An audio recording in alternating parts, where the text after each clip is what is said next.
Jama'a, nesa ta zo kusa. Ka ciri tikitin bulaguronka ta hanyar wayanka. Da yawa mutane masu yin bulaguro kamar alhazai masu zuwa umra da haji, sannan da kuma 'yan kasuwa masu zuwa Dubai, China da sauransu, za su ciri tikitin nasu ta hanyar agents, su kuma za su caje su kuɗi masu yawa ba tare da asalin kuɗin kirkin ba. Za su ɗora musu wayansu kuɗaɗe masu yawa a sama. Amma idan ka ciri tikitinka ta hanyar wayanka, za ka ga akwai rahusa sosai, akwai bambanci tsakanin wayancan da za ka je agents ka cira da wanda za ka cira ta wayanka. Da farko, idan kana so ka ciri tikiti ta hanyar wayanka, akwai wani application da ake shigo, za ku shiga cikin wayarku. Idan kana da iPhone, za ka shiga App Store. Idan kana da Android, za ka shiga Play Store, za ka sabko da wannan, za ka rubuta Wayko ka sabko da wannan application. Wannan application din shi zai baka dama, za ka shiga ta application din, za ka rubuta airport din da kake so, kasar da za ka je, za ka rubuta sunan airport din da ranar da za ka tashi. In zuwa da zauwa ne, za ka rubuta duk ranar da kake so ka tashi da ranar da za ka dawo kasar, duka za ka rubuta.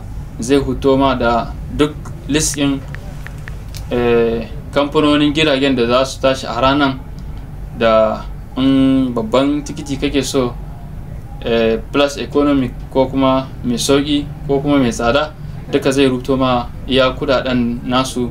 Idan kana son da dola ne, zai rubuto maka, ko kuma sefa ne ko naira ne, akwai inda za ka shiga, za ka ɗora a sama. Zai huto ma da duk listin a ranar jiragen kamfanonin da za su tashi a ranar, zai zayyano masu. Za ka zaɓi wanne ne kake so, wani kamfani ne kake so, Air Ethiopia ne, Air Turkey ne, Air Egypt ne, duka wanda kake so za ka shiga option in za ka danna, za ka biya ta hannun. Abu na biyu inda za ka biya shine akwai wani abu da ake ce ma card visa ta banki ne, visa in banki ne, ta hanyar shi ne za ka biya. Za ka shiga ciki, sannan za ka nemi wannan visa in, za ka saka kudinka, ta wannan hanyar ne za ka samu ka biya tikitinka na jirgin.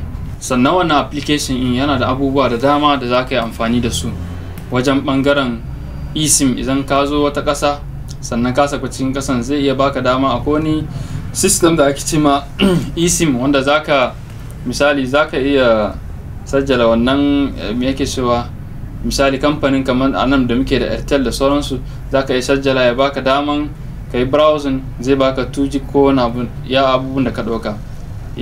Sannan yana da cikin shi akwai bangare na hotel. Inda ka so kasar da kake so, yana da sunayen hotel da suke cikin wannan gari da kasafka. Cikin wannan application kana da daman dokan, za ka sayi wannan gadon hotel din da kake so ko ɗaki da kake so ta hanyar wannan visa in card din naka. Wannan application yana da matukar muhimmanci sosai.